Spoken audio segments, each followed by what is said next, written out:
The real violence in the world is poverty, it's crime, it's race hatred, it's war.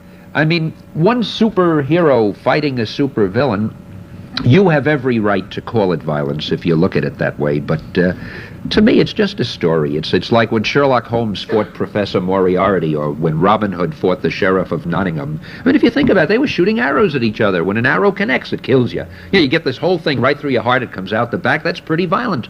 But nobody said, hey, listen, what's all this about Robin Hood, you know? I want you to explain that violence to me.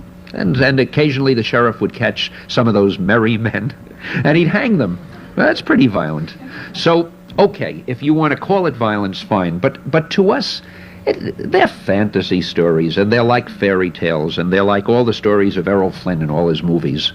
And I don't think that there's anything in Marvel Comics that would really upset anybody or hurt anybody. We don't have characters who want to, like Jack the Ripper, you know, just tear people up or anything, cut people up. We have characters who want to conquer the world.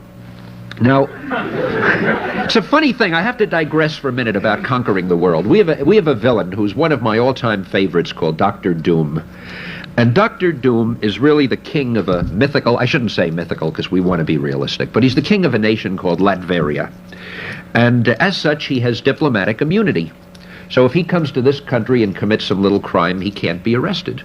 But the nicest thing about it, his big problem is he wants to conquer the world. Now, if you think about this very intellectually, you can be arrested if you're a litterbug, if you jaywalk, if you use profanity in certain places, but you show me the law in any law book that says you can be arrested for trying to conquer the world.